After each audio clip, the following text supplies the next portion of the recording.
I'm Jason Hudson from Tenzig Technology, and today we're going to look at creating a dedicated HiveIO custom shell for our Tenzig Windows-based thin clients.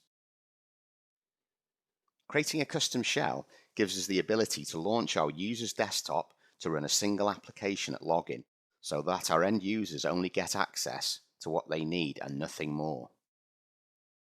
It also gives your system engineers and administrators a more controlled and secure desktop environment to set up and manage. It is also quite easily maintained should you need to change the applications your users need access to in the future. We are going to be using the Tenzig Universal Write Filter or UWF Wizard for this. That comes as part of the Windows Tenzig client build. On our Tenzig Windows client desktop, if we show hidden icons at the bottom right of our screen, we can see the UWF icon in there. And if we right-click on it, we have the option to select the configuration item. So we'll click this and the UWF Wizard will be displayed. Once inside the wizard, you will see the UWF status tab as the initial display, and that this version of Windows is using Shell Launcher version 2. Shell Launcher 2 enables us to run UWP or Universal Windows Platform apps that can take advantage of secondary views and run on multiple monitors if required. For this demonstration, we'll be setting up a dedicated HiveIO shell through our web browser so that our user has specific access only to this environment after they have logged on.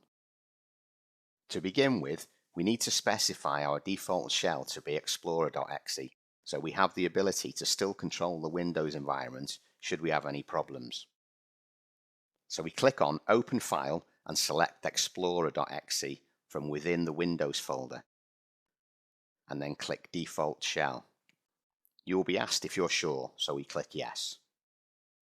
We are then informed that we need to reboot the thin client for these changes to take effect. We don't want to reboot just yet, so we click No. Now we need to set a specific shell to launch for our user named thin client user. We do this by selecting our local user from the drop-down list and then browsing for our application we wish to run each time that user logs on. In this case, we need to go into C:\program files x86, Microsoft, Edge, Application, and then select msedge.exe. Before we add the custom shell, we need to include additional session parameters so that our Edge browser will connect specifically to the HiveIO portal as a kiosk and in full screen mode.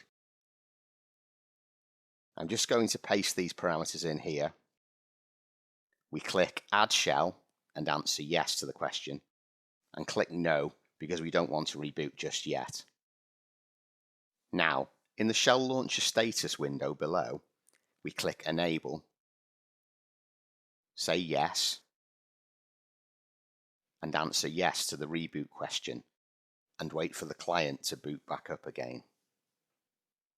Once the client has rebooted, if we go into the UWF configuration wizard again, we can see that the Shell Launcher status has changed to enabled, and that the default shell is now version 2, custom shell host.exe. If we click on the Custom Shells tab in the wizard, we can also see our newly created custom shell options for our thin client user. Now, to complete this configuration, we will run a batch script on the desktop that will set our thin client user to be the default user that logs on during boot up. This will customize the device so that it will perform in a kiosk type manner so that each time it's powered on or rebooted, the user always comes back to their familiar desktop experience. We double-click the thin client user auto logon script, press Y, and the thin client will reboot. Now that the device has rebooted, you can see it automatically logging on as thin client user that we specified by running the auto logon script earlier. Notice we are now presented with the HiveIO login portal, where we can key in our credentials and log in.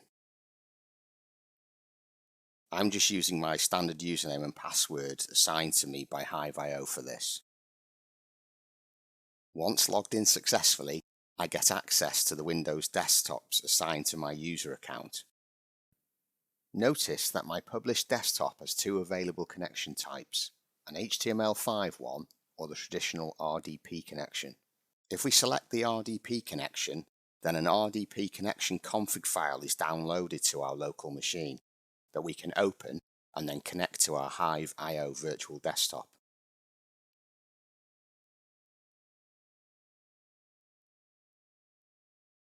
Now before we finish, I'll just sign out of this and I'll show you how to log back in using an HTML5 type connection. Now we're back on the login portal, I'll just show you how to connect via the web browser. It's really straightforward, as you can see, just a single click and we're in. This concludes today's demonstration on how to build a custom shell for a HiveIO connection on your Tenzing Windows 10 thin client.